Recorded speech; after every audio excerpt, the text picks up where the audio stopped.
You and I have a problem today in the human race. It's called I-itis. You know what this problem is? It's all about me. Isn't it? I don't deserve that. I deserve something better. It's all about me. And we all suffer from it. And I think if you're going to be very understanding of your partner, and you're going to be understanding in your marriage, you have to understand that you suffer from the disease and your partner suffers from the disease. And if you don't understand the core of the problem here, then you're going to have two very self-centered people trying to build a marriage, and it's not going to happen. And we have conflict all the time. Because I-itis is a big problem. You say, I don't know how big the problem is. Well, let me give you an example. Very simple example. You ever see a kid, a little kid, and he's 2 years old, and he goes, "Mine! No! Mine!" And he doesn't want anybody to touch it.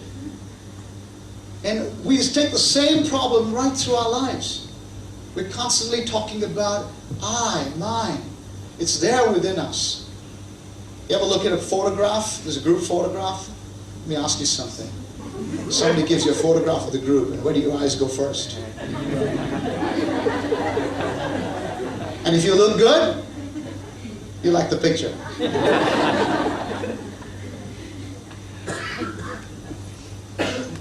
And if others don't look good, you still like the picture, that's a problem. If somebody's got the eyes, sometimes their eyes like that, a little cross-eyed, mouth a little open, but you still like the picture, you got a real bad case of I-itis. Human race, human beings, face it, we have a problem.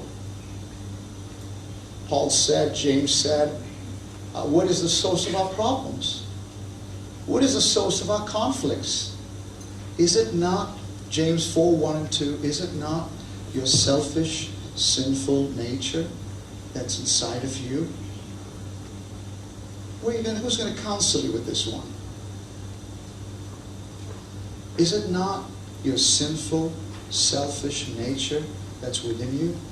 You do not have, so you lust for it. I want to get that, no matter what the cost. Your will is not taken, or your decision is not honored, so I fight and I quarrel. Because you see, it's all about me. When I go to the airport and the attendant is not doing his job, it's all about me. When I go to church, it's all about me. I don't like that song, it's all about me. I don't like the way we worship in that particular, it's all about me. And we take that into all of our relationships because guess what? We haven't understood that it's not about me. This life is not about me. And when we are unsaved and we don't know Jesus, we just think the whole world revolves around me. What is the source of your conflicts? What is the source of your quarrels? Is it not you, your sinful nature inside of you that makes you do this? A little boy asked his daddy one day, he said, "Daddy, how do wars begin?"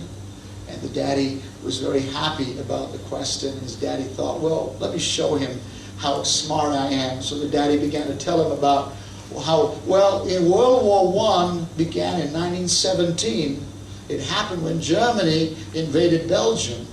And the mommy was listening to the story, and the mommy said, well, that's not how it really began. Tell him that the Duke of Austria was killed and was murdered. And the daddy was really upset with her tone, and she said, do you want to tell him the story, or I'm going to tell him the story? And the mommy got upset, and they had a fight with each other, and she went out of the door bristling with anger, and she slammed the door. And after a few moments, the little boy looked at his daddy, and says, Daddy, don't tell me anymore, I know how wars begin.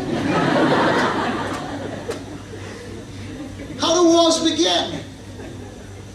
Inside of me. The war doesn't begin in my home, it begins inside of me. When I'm not at peace with myself, when I'm out of relationship with God so often, when my way is not heard, wars begin because there's something wrong with my relationship with God. And I want to